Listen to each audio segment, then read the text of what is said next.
Good morning. Good morning. Hey, good morning. Good morning. Edo? He's I muted. can't hear him. He's just smiling. Welcome, everyone. Another episode. Yeah. Can you guys hear me now? Yeah, we can. Welcome, Yep. everyone. Another episode of the Turning Point. Today we have a special guest. For some reason, I'm hearing the intro here, but I think it's sorted out now. Still hear the intro. That's kind of crazy. God, I Okay. swear to God, these I hope like it's last so- 3 weeks, man, we've been having issues with our intro. That's good. That's That's good. funny. Yeah. You know what? Let me just go ahead and Oh, speak. anyways, Matthew. we have a special guest today. Yeah, Matthew. Go. It's a pleasure to meet you. We spoke very briefly. I already love the way you think. Matthew, can you please introduce yourself to the audience and let everyone know what you're about, what you do, and just spill the beans for us. Okay, so I'm obviously Matthew, and I do spiritual work, and that's been my life's passion for a long time. But I also got interested in blockchain and cryptocurrencies back in 2017. A friend of mine, Bitcoin Birch, reached out to me, and he said, "Hey, you got to, you got to look at this thing." So I got involved, and then I found out about XRP. And as I built the ministry throughout the years, I got aligned with Eduardo and Jimmy Valley and a couple other people. And so far, I see a lot of potential, and that's why I'm interested in this space too. Well, it's an absolute pleasure, man. The more, the merrier. So, yeah, Edo, we got you back now. Just want to make sure that you're not having any connections, issues with your connection. Anyways, I think we have so much to talk about. Since our last discussion, a lot has certainly transpired since Trump administration took office. And before we begin, I do want to, give some information to people for them to be aware of some developments I think that deserve a real close look at. And one of the most intriguing moments for me was when Trump was standing in the Oval Office with the CEO of Oracle. You guys are familiar with him. If you're not, I encourage you to do your research. This is a gentleman who has very close ties to the Central Intelligence Agency. And he is somebody who also played a major role in facilitating Elon Musk's purchase of X, formerly known as Twitter. And I know Elon Musk was really the face of the acquisition, but his involvement, the CEO of Oracle, was really taking place behind the scenes, went largely unnoticed. And what they were discussing, in my opinion, was a little bit disturbing. And they were talking about AI, and I have to be very careful what I say here, but the mRNA in that meeting. And I think that just raises serious questions about the convergence of what we see happening in the world as far as technology, medicine, and at the same time, governance. I do want to have, faith in this new president. Of course, you guys know how I feel about politics. I don't want to go down that rabbit hole right now, but it's just something I really want everyone to, be aware of, something that I noticed. And I think everyone just needs to keep that on your radar. But I'll leave that alone for now. And as far as crypto, some very exciting things are happening. 2025, I think, is shaping up to be the year for regulation. This is something we've talked about largely on this channel together, the four of us here. We've anticipated this, and if you look around, it's really the institutions that are now preparing gradually for the mass adoption of blockchain technology. We also talked about the deregulation of the banking system, and that is now beginning under the Trump administration, which is, of course, paving the way for all of this to occur. And there are some articles from Wall Street that they've already been positioning themselves with key players, forming relationships with the other banks and regulators. So again, just so much going on. The regulatory frameworks are aligning with the Basel III regulations, the IMF and their directives, the ISO compliance for protocols for blockchain networks like XRP and XLM, and of course, many others. I don't want to take too much of the time, but there's just so many regulatory advancements that are now setting the stage for institutional money to actually pour into the crypto markets.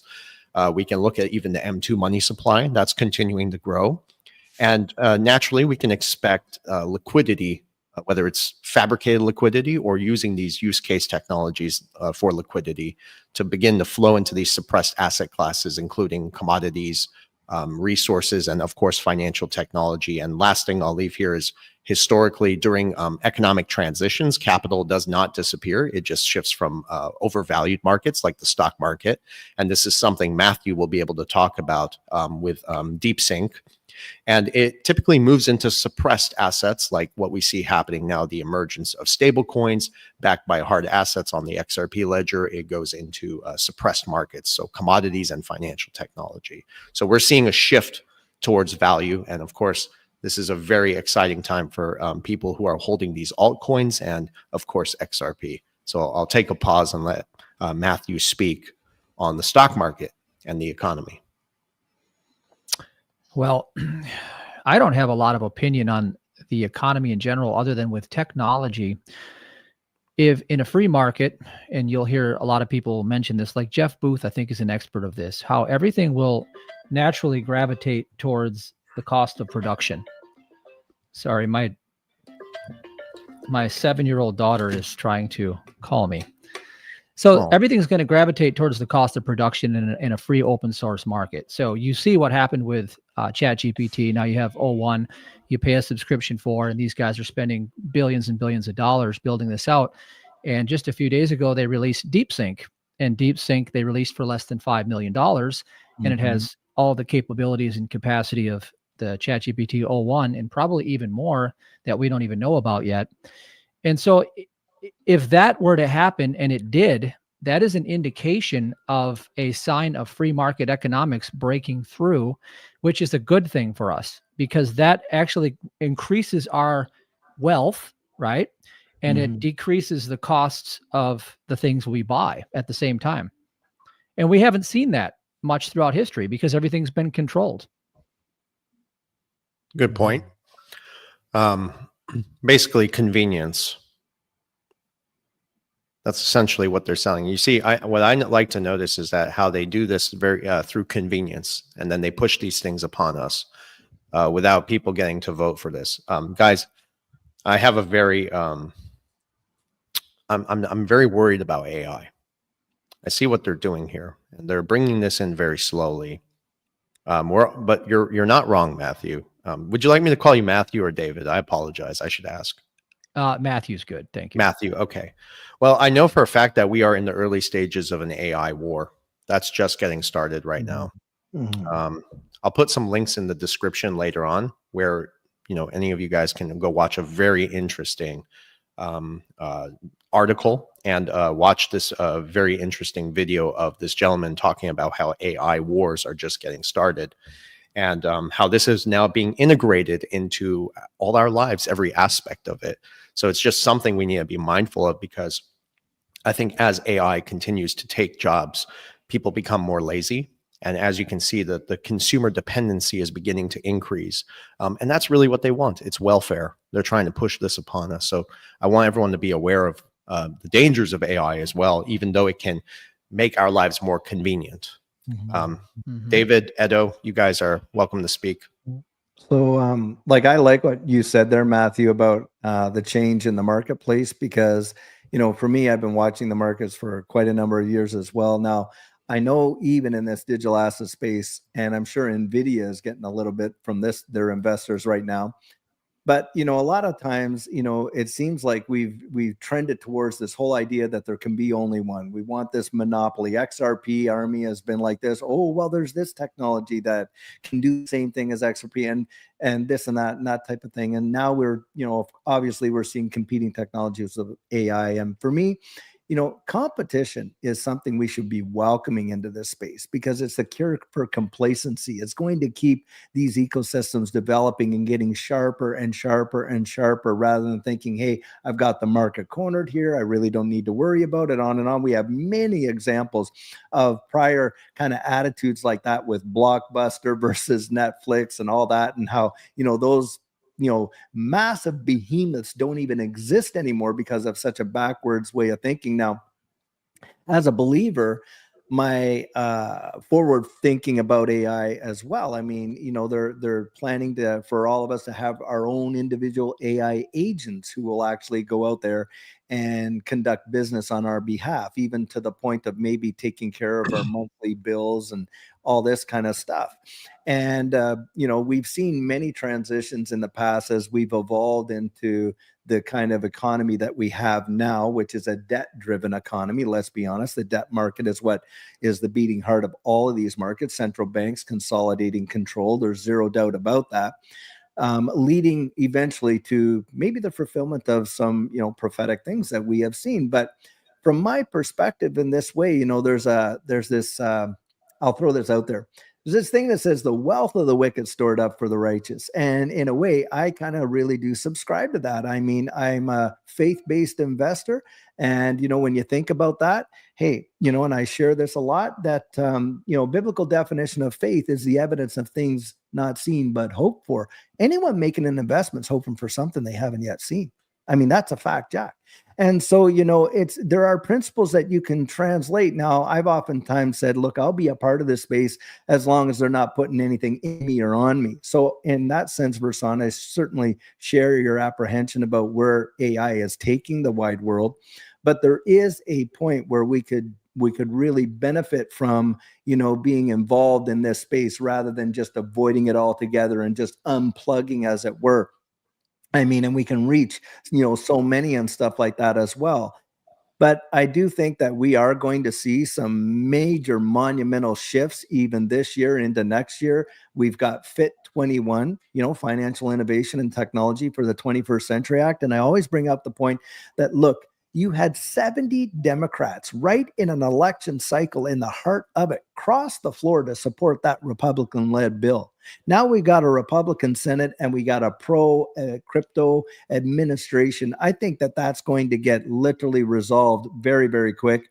And we will probably see some sort of regulatory clarity in this space that is going to cause a lot of the institutions that could not touch this space, you know, and have been biting at the bit to get in. I think that regulatory clarity piece is one of the dominoes that has to drop before we really start to see the outside of just sentiment, but utility driven appetite for this space in a big way.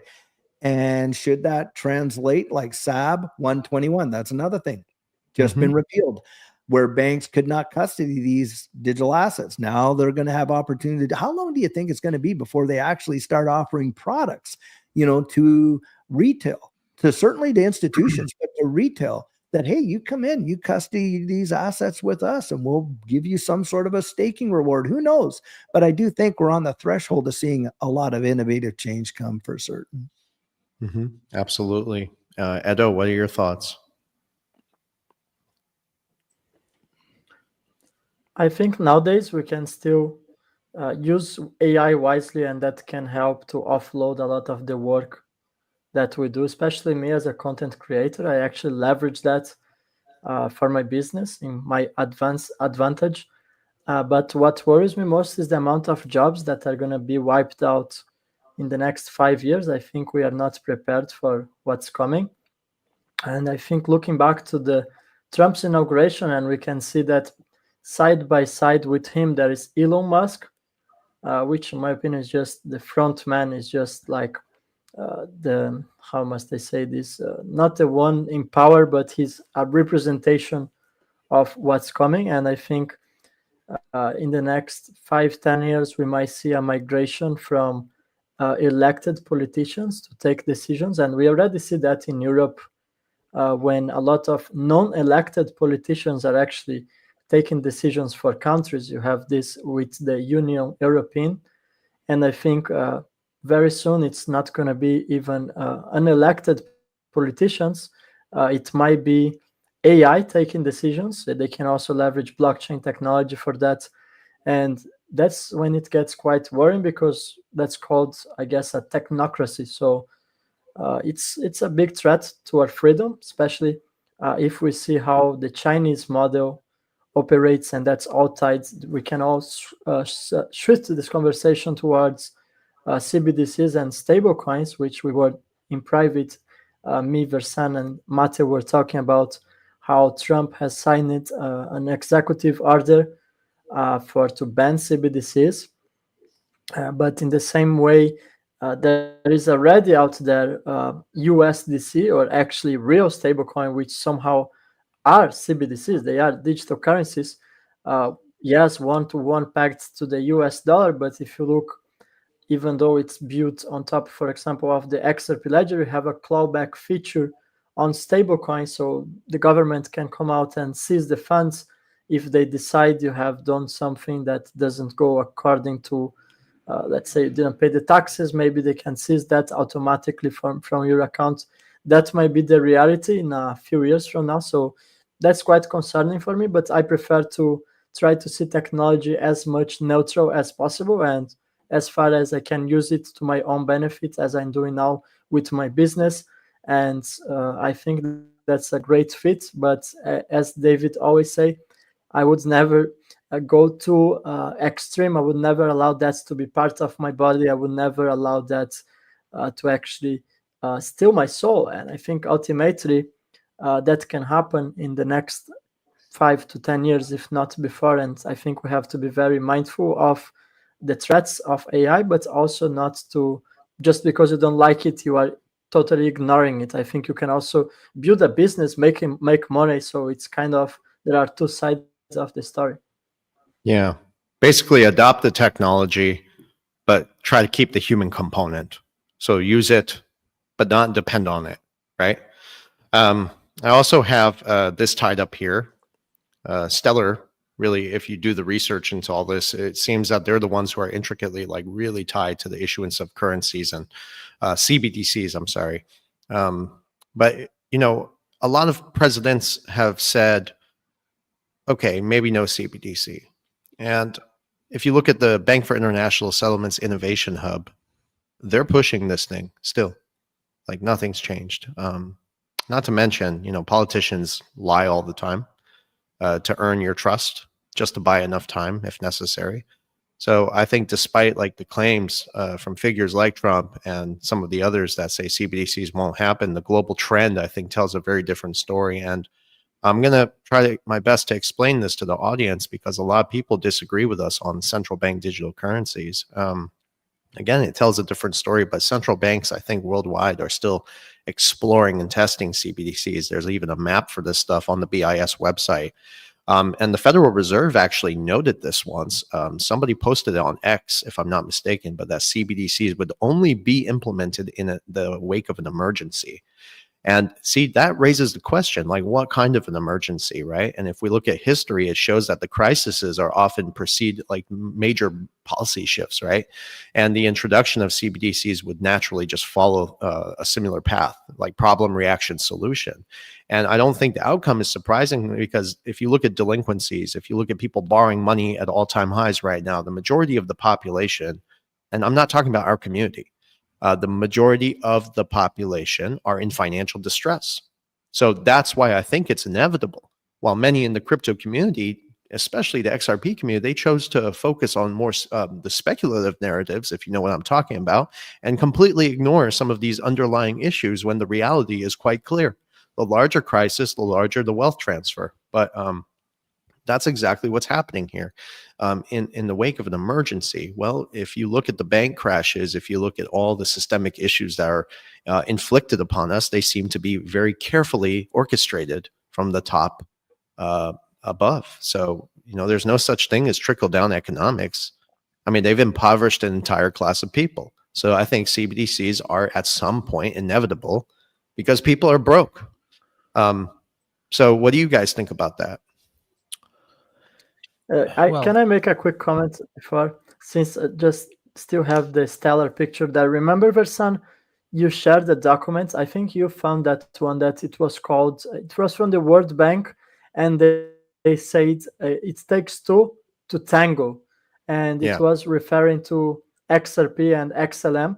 And a lot of people, they think that XRP and XLM are competing, but I'm going to break that down because I see also some questions in the comments.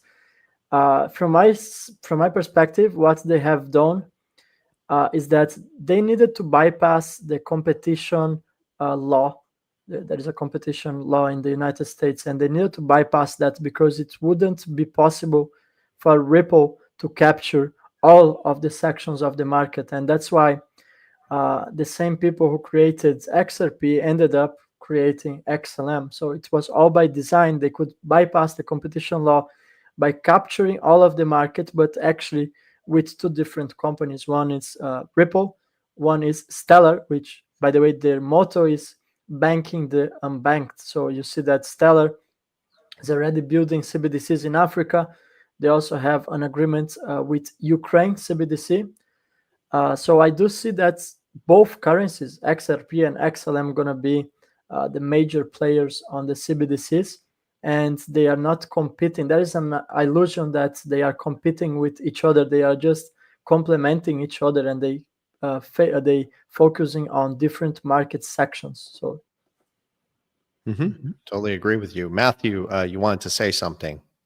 Well, as I was telling you, that they're already here. The CBDCs is USDC is the chosen one for the United States. And here's how the mind works. If you understand the enemy, and this is spiritually speaking, as long as they put the truth in plain sight, the average person will always gravitate to the lie.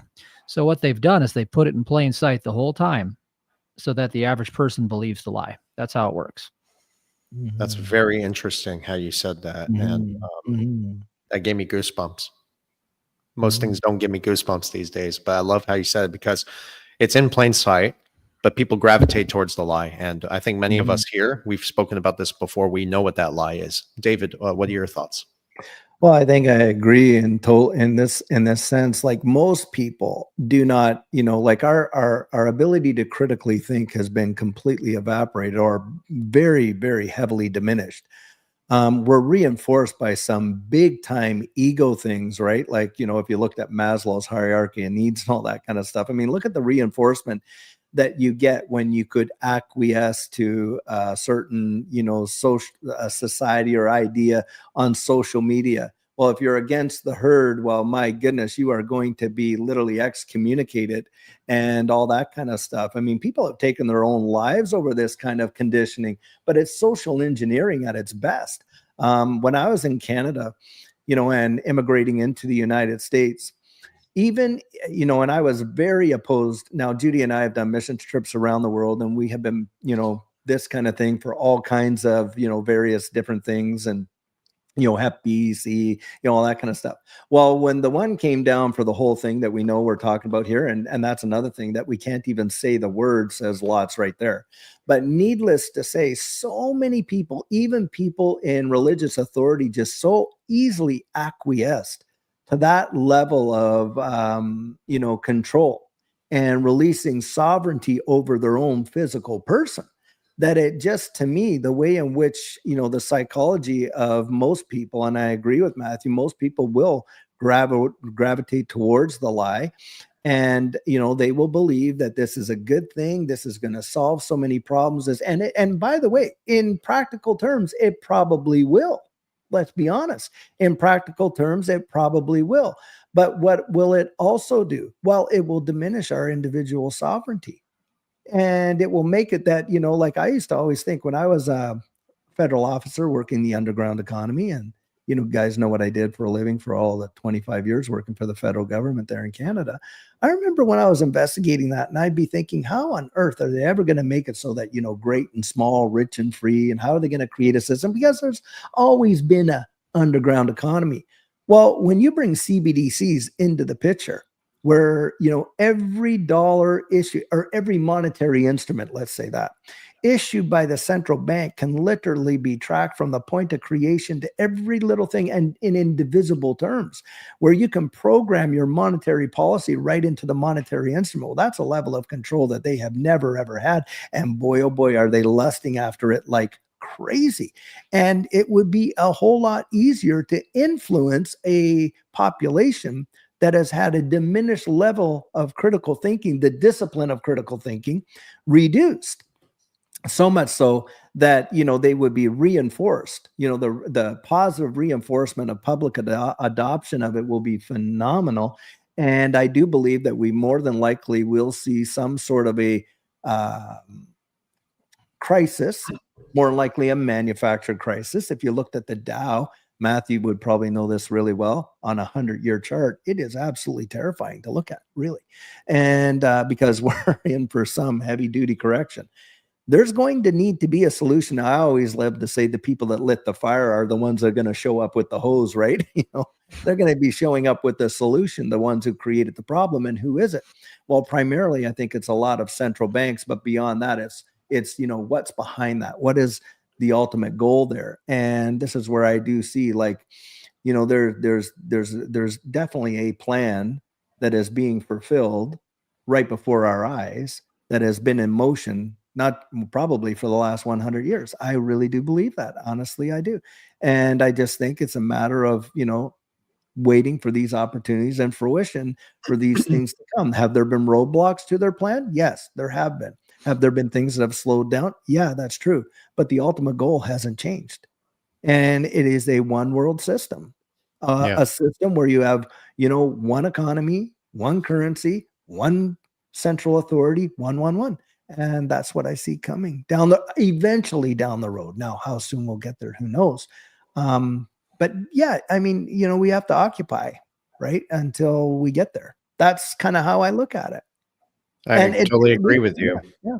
Yeah. I think the next Black Swan event, and that's really why we called ourselves Black Swan Capitalists, is because we believed the next Black Swan event that is yet to be seen is really in the banking sector.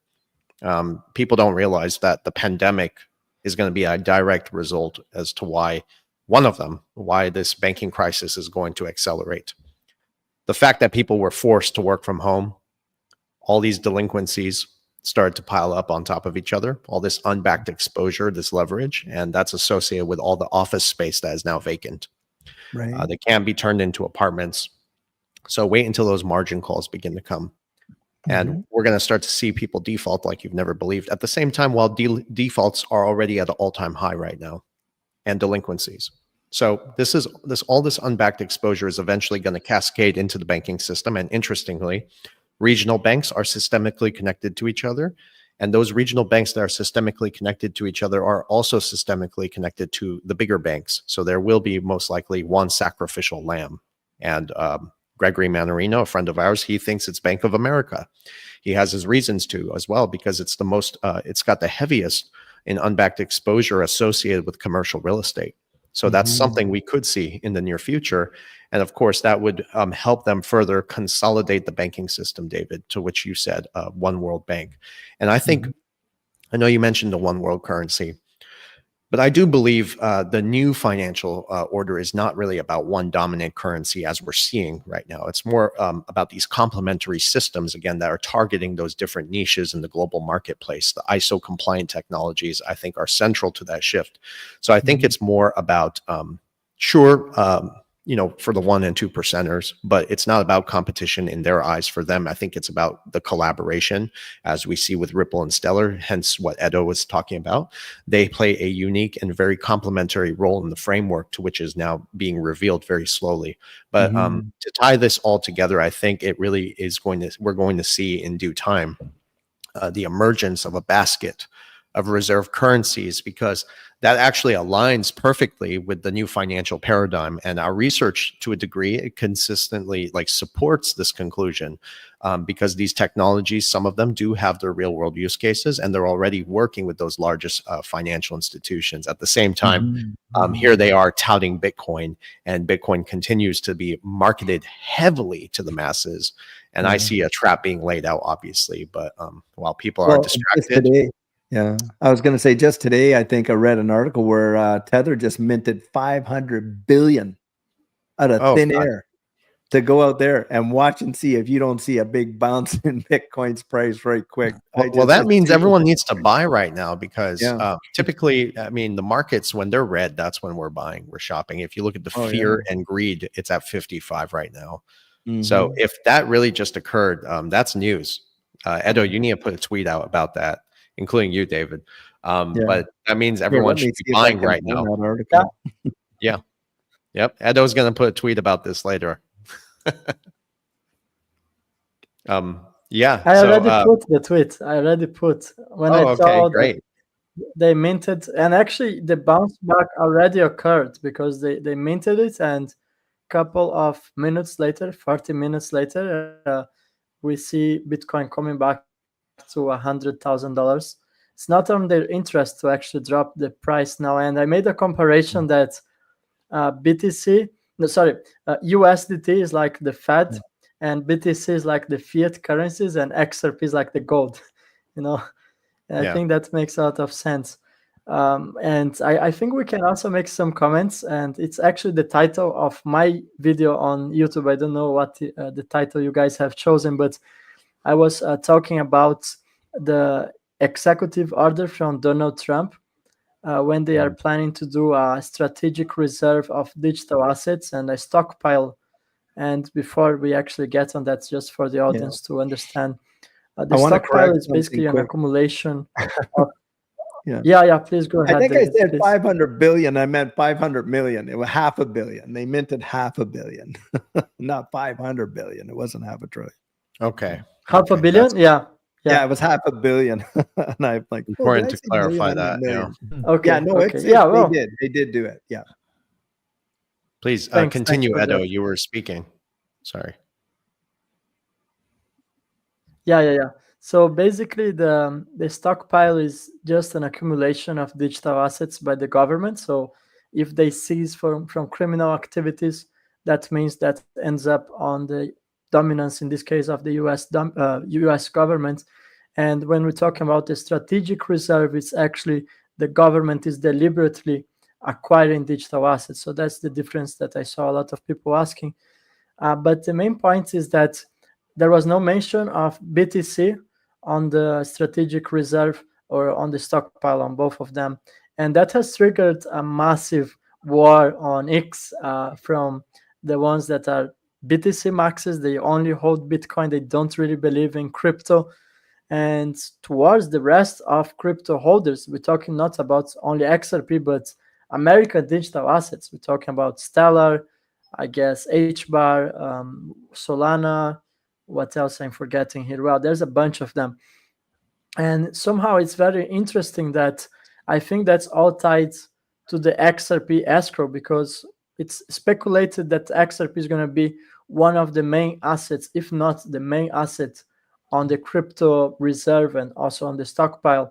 And I think that's tied to the SEC lawsuit, because think for a second, what digital assets should be on this basket of currencies? Well, it should be a regulated digital asset. What happens to be the first regulated digital asset on the entire crypto space? Well, that's also XRP, as a consequence of the SEC lawsuit, with XRP not being a security.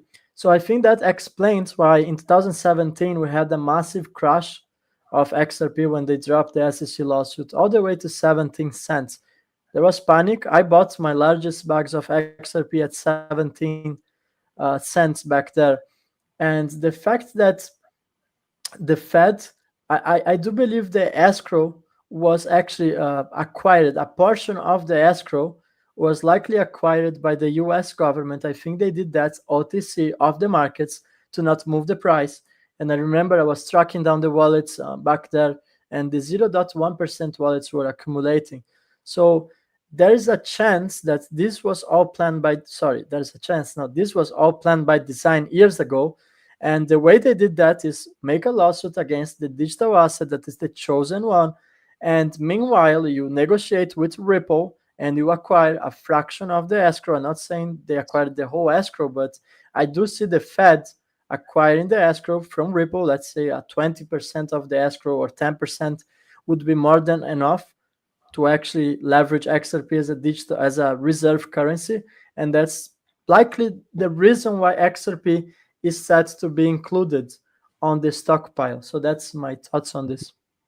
Yeah. And if, some of those who are new here and need a deeper understanding, I certainly encourage you to check out some of our older videos that David, Edo, and I have done together on the turning point, and of course some of the other videos. But we've broke a lot of this down in detail.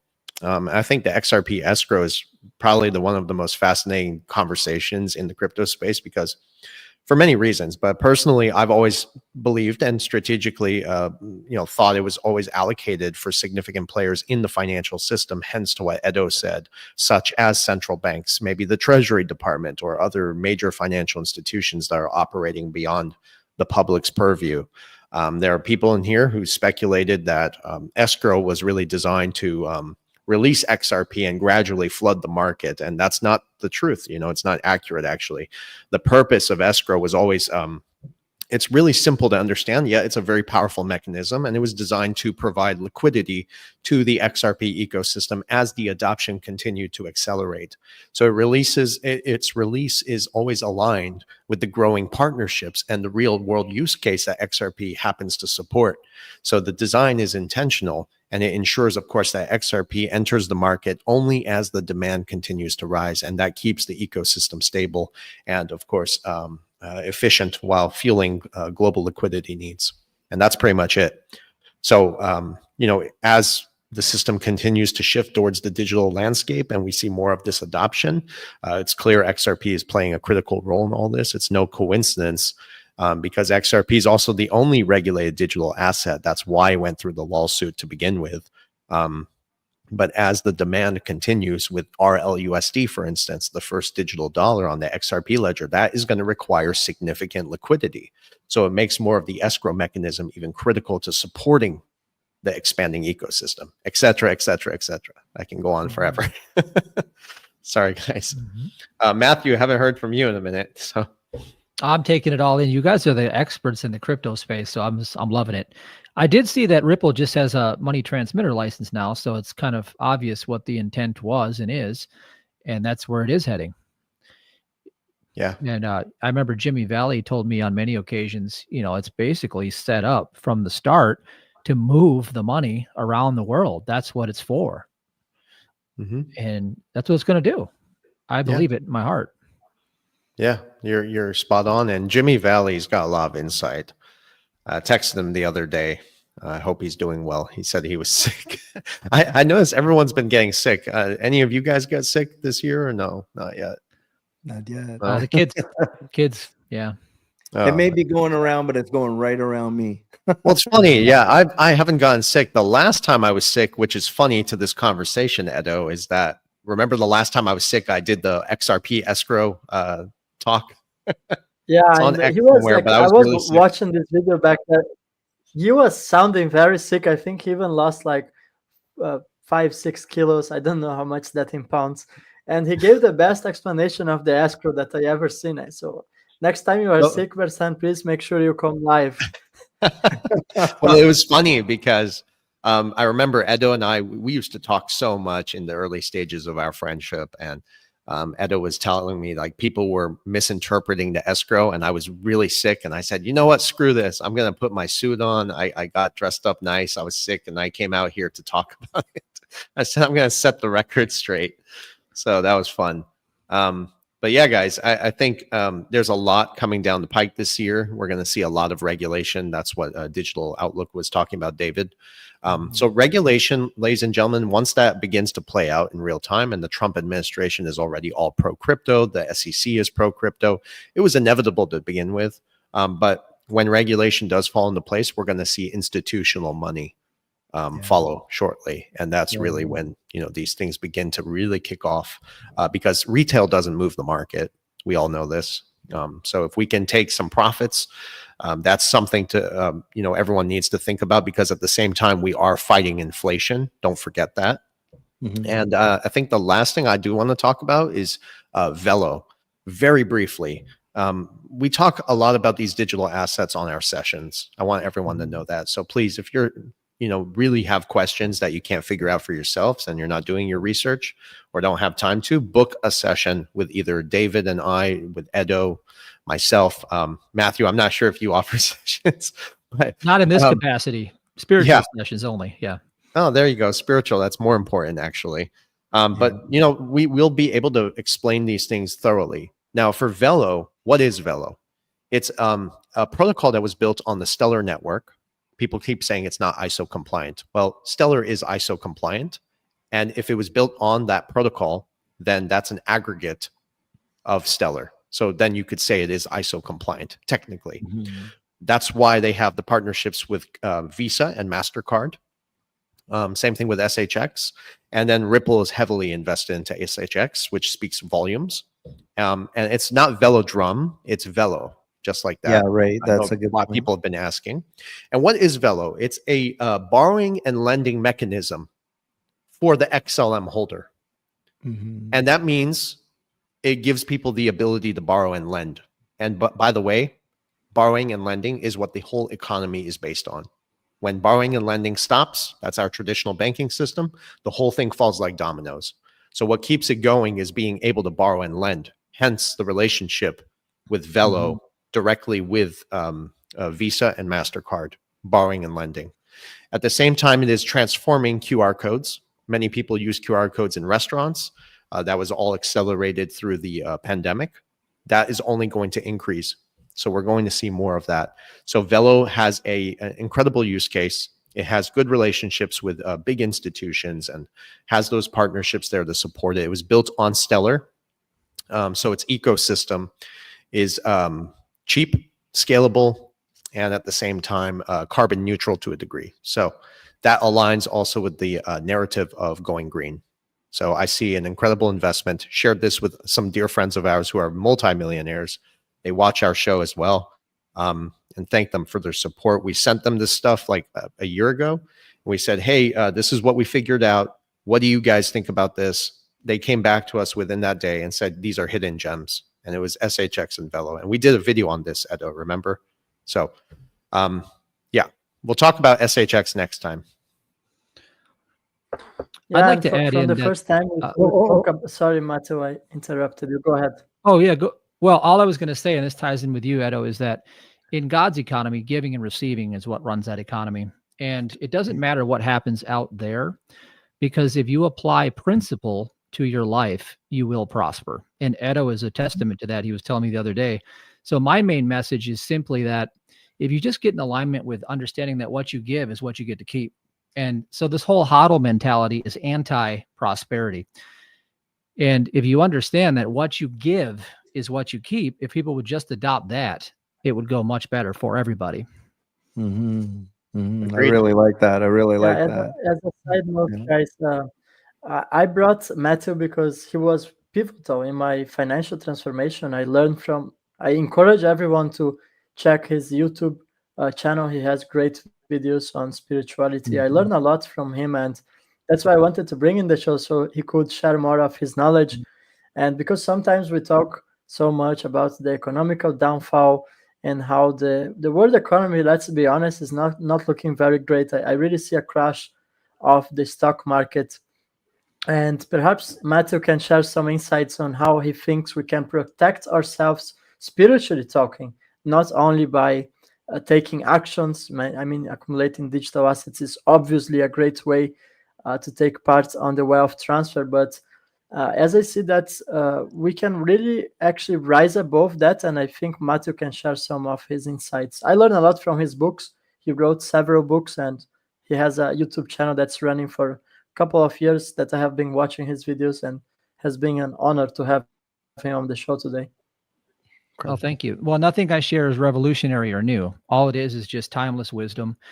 In essence, if the average individual wants to take their financial sovereignty, all these tools and things out there are great, but it comes down to the relationship you have with source. Like I call it God, you can call it whatever you want to call it. You know, I believe in Jesus, that's my savior, but it doesn't mean that you're discriminated from principles, because there's a saying that God gave me: when man thinks he's given, he is receiving. So my story began, I was bedridden, bankrupt with Lyme disease, and I had lost everything in my life.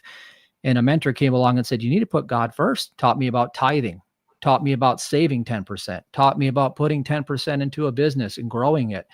And richest man in Babylon keys and principles. I started using that and literally had a multi-million-dollar empire in a few years, got my health back.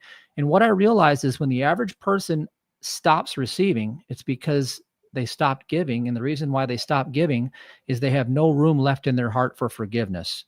And if you break that down spiritually, you can reverse all that and realize that unless you're in the capacity of love and you put everybody and everything back into the center of that love, you're blocking your own prosperity, because the Yeah. true nature of us is to be blessed, because we are blessed.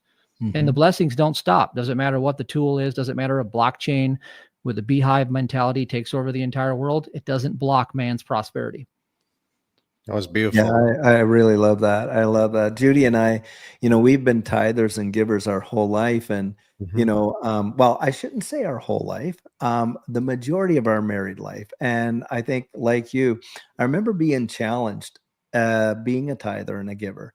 And what ended up happening, we started tithing, on our net income. And I was so terrified, thinking, how are we going to make it? Yep. And boy, oh boy, did God ever come through. And so then we upped it. And we started doing that on the gross income, and favor just opened doors of favor. I mean, and then we got to the point where, hey, not only do we want to be tithers, we want to be givers. And I'll tell you, when we entered into this digital asset space in March of 2020, because we were trying to secure the purchasing power of our savings, couldn't find gold and silver to do it. And we found out we fell into this space. Well, those disciplines that we had employed in our life of being able to be tithers and givers took away that chokehold of fear that a lot of people in this space feel when it comes to investing. They're just so terrified of losing what they think they have, not realizing, hey, look, you don't really have it anyway. And so that helped us a lot. And we bathed it in prayer as well. And that's another thing too. When we lack wisdom, we can go to God and pray. And the Bible says that, hey, look, he is faithful and he will give us that wisdom that we need to make those steps. And he certainly did for us. And, the first thing we did in that last run, when we saw such an amazing outpouring of grace over our lives, is we tithed and we gave. Now, we didn't give it necessarily to the church or to our own family or anything, but God laid a family on our heart. And I remember that sense when we were giving it to them. They were thanking us like crazy. We just stopped them right on the spot, said, listen, it did not come from us. It only came through us. And we realized that this is the nature of how we were made. We were made to be rivers of living water coming through us, right? Where we could actually reach out and have an impact. And I think sometimes it's like a parent, like a lot of us are wanting to see financial blessing in our life, but maybe we're not at the place of growth where we're even ready for it. I mean, God, I don't think is going to bless us all the way to hell. And, because finance in the wrong hands can destroy a life as much as it could, preserve a life. And, I think that's where there is a maturity that as an investor, you must get to a place. So many people are so emotionally attached to these things and that's what puts them in a position to be manipulated and wrecked, is that stuff. And you've just got to get to a place that you're moving forward because you have a conviction, you believe it, and because of that conviction, you've made an investment. I oftentimes like to say, look, I don't know what the future holds, but I know who holds the future. There's certain things I'm believing and I'm trusting because I believe the promises that were made. And not because of the circumstances. So for me, I go into, and I'll just say, Matthew, because you probably, Romans 4, when it talks about Abraham, that against all hope. And I love that because it says against all hope, Abraham and hope believed. Well, it's not because his situation physically was hopeless, but he believed in the one who made the promise. And I think for me, that has really had a huge impact. And certainly, we have where Jesus came out and said, what should it profit a man if he gained the whole wide world? But look, he lost his own soul. There's no profit there. And so I do believe that there are principles, like written right in the Word of God that we've employed as investors. And that's why I say I'm a faith-based investor. And, that have had those impacts. And I think those are disciplines that anybody, whether they are a believer in Jesus, like Matthew said, or not, can employ. Why? Because those laws have been established for everybody. Look, if we went up to the top of, the high buildings up there and jumped off, well, gravity is bringing us down. I don't care if you believe you're Superman or not. I mean, those laws apply. And I think there are spiritual laws that are absolutely apply to, to the whole mechanism of sowing and reaping, the giving and seeing a harvest. I think Oprah for a while there was promoting that whole The Secret. Remember that, The Secret? Well, the secret was that, you have to give and be willing to allow those things to go through you in order to receive. That's the way I look at it too. Yeah, the secret is simple. Love is the answer. And, you know, in a Yeah. world that's dominated There it by is. chaos and Yeah. division, it's Mhm. really love and kindness that serves as that profound reminder that we have a Mhm. shared experience, humanity, right? Yeah. Not just emotions or gestures, like our forces of capable of creating ripples, no pun intended, that transcend space and time. But at the core, it's really love and kindness that what really connects us, that heals us, and reminds us Mhm. of the beauty of just being alive. And you know, even the simplicity of kindness in my life, I always show kindness to people. I was raised that way, right? And kindness is something that's so, I think, underestimated in its ability to change lives. Even a smile, something, a nice word to somebody, right, or a small act of generosity could not just have a profound impact on yourself, your own soul, which feeds it, but on others as well. So Mhm. Mhm. I think what you said, Matthew, was beautiful, and we Mhm. need to bring you back on to that way, bring that positivity to some of the conversations we have here. That would be great. Well, you brought it home perfect, both of you guys. I loved it. And Eduardo, I know you feel the same way. Yeah. Mhm. Well, guys, I do have another session starting here, so I'm going to let you guys Yeah. finish up here, but I do have to go. All right. Versan, bless you, man. Have a Yeah, great, thank you, great Sam. We rest of can your carry afternoon. on for Take 2 care. more All minutes. right, guys. All I'll right. see y'all later. And thank you to the whole community. We got 4,500 people here. This is incredible. So I hope we can keep growing it. Thank you, guys. Take care. Mhm. Thank you, Versan. Yeah, Thank guys, Take we care, can jump Versan. on to some final thoughts. We can carry on for like more 3-4 minutes. Yeah, I think it's about giving, not only like tithing, but there are multiple. Mhm. I think Matthew is the more qualified to talk about this, but it's about giving good energy for other people, good giving everything. I mean, not only money. I think we can give random acts of kindness. Matthew, why don't you share some thoughts on that? I think you are the best one to. Well, I'm not the best one. I'll clear that up. God told all of us that we are Mhm. required to live in obedience to the simple of all simple things, right?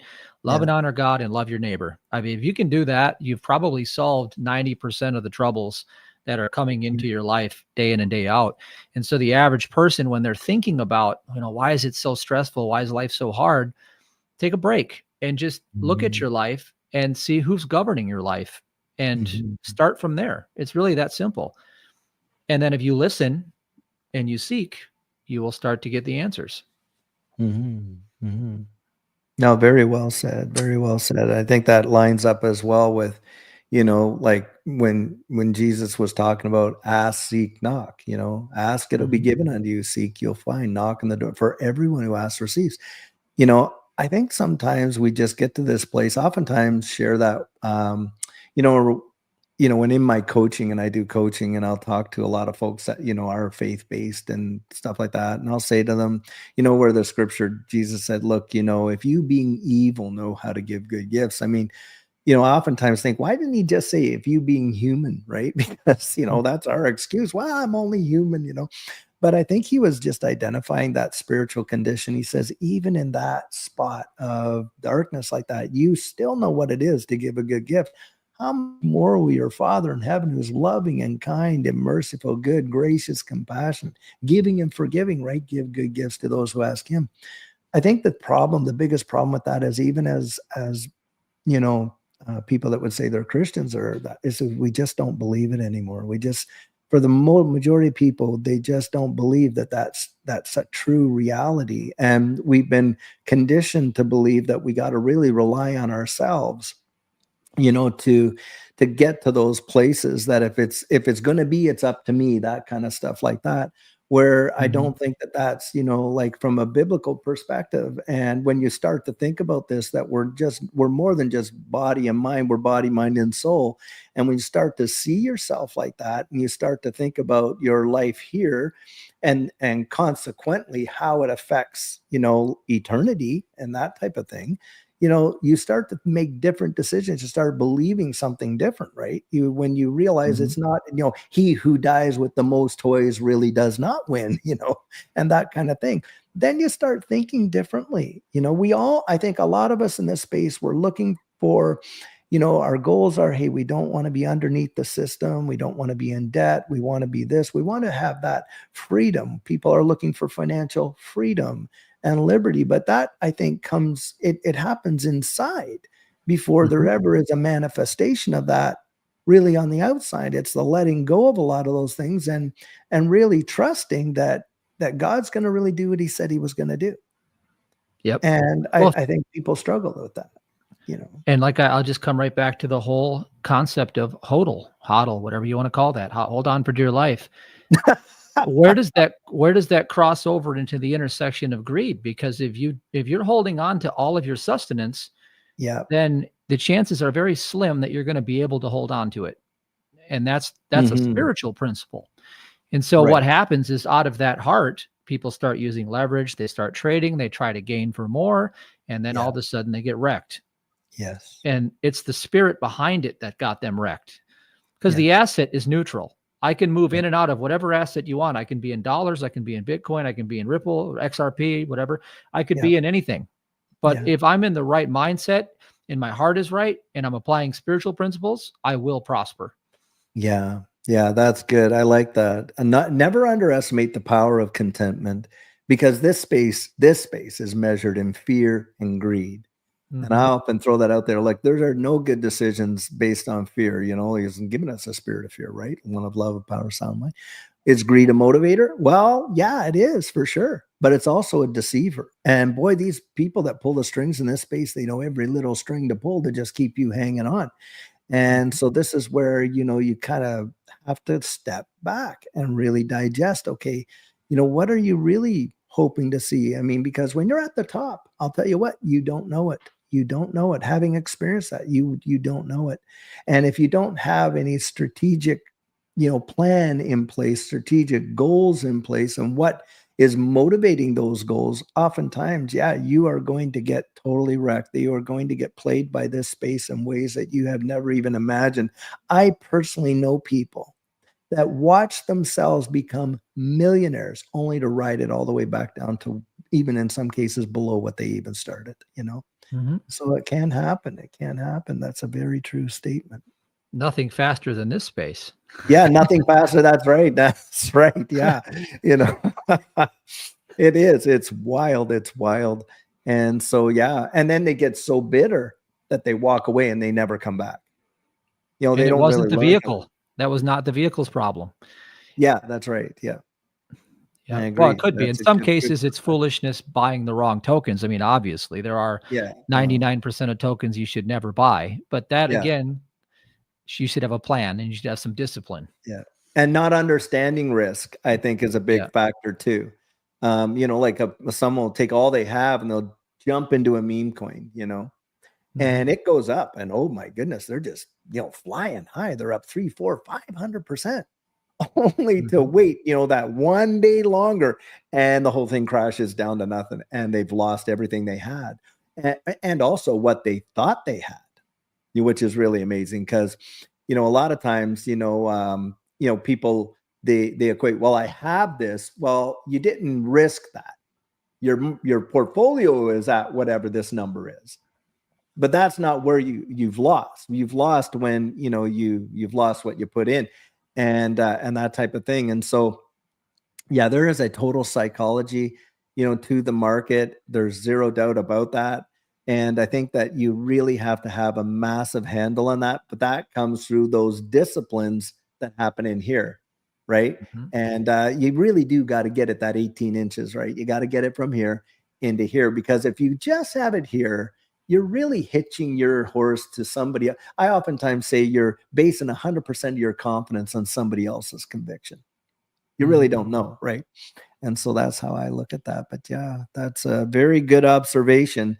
And I think what you're talking about, those disciplines, Matthew, that you're talking about, and that understanding has a huge impact on folks, and most folks in this space haven't really taken the time to truly understand, what they're really investing in.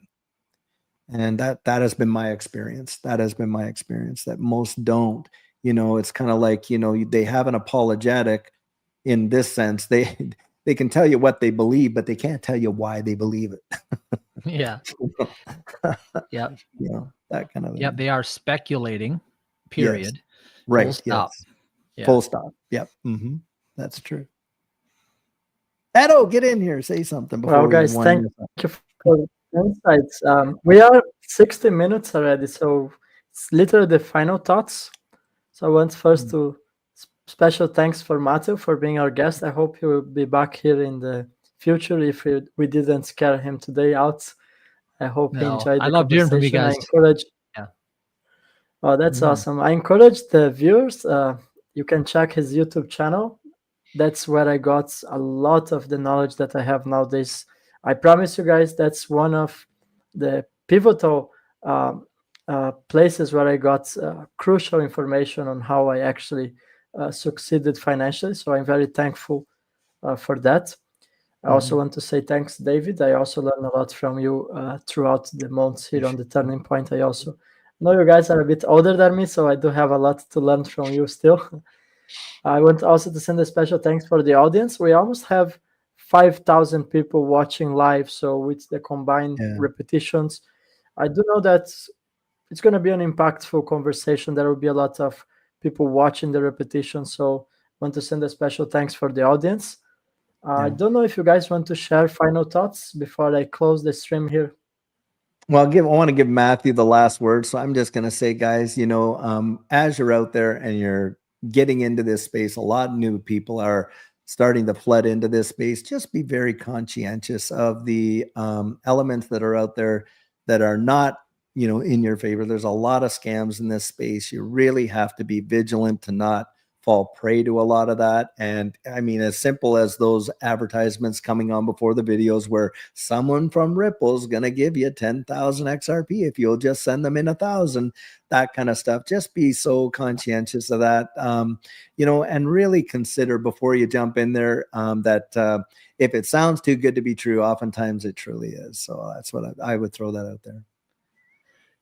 Just before, sorry, but a lot of people are asking. I think he cannot read the comments. That's why.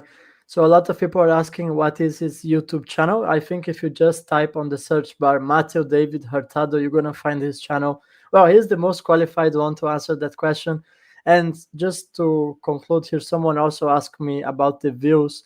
I mean, we have 5,000 views with the channels combined. So StreamYard, which is the platform we are using to stream this live streaming, makes a combination of all the channels connected, including my channel, Versant's, and David's, and that's why we have 5,000 live right now. So yeah, Matthew, maybe you want to, we're gonna give you the final words.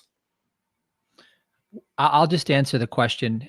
Somebody said, they said, the veteran, I forgot his name, but he asked, where do I tithe my 10%? Because I don't know. And that comes from your relationship with God primarily. You need to pray about that if you don't have a church, because a lot of people don't have one these days. In the thing that I've learned is that if you're not seeking, then it's something you should do. You should seek wisdom, because if you seek wisdom, all these things will come onto you. And the word of God is wisdom. And oftentimes all you have to do is just seek, and you'll start to find where those places are. And don't be afraid to sow into those places. Wherever you go, where the word of God is reaching you, put it before God, pray about it. And if you feel convicted in your heart, do it. Just like David said, it doesn't always have to be a church. God will show you. And that's what I have to say about that. And don't be afraid to give. That's the big thing, because giving is the nature of love itself. I agree. Awesome. Yeah. Thanks for clarifying. Well, I will close the streaming. Thank you, everyone. And we're going to see you next Monday. Hopefully, Vandal is going to be back. He was not here today. So, yeah, see you guys. Okay. All right. Bless you guys. All right. Good show, guys. I loved it. Thanks. Thanks.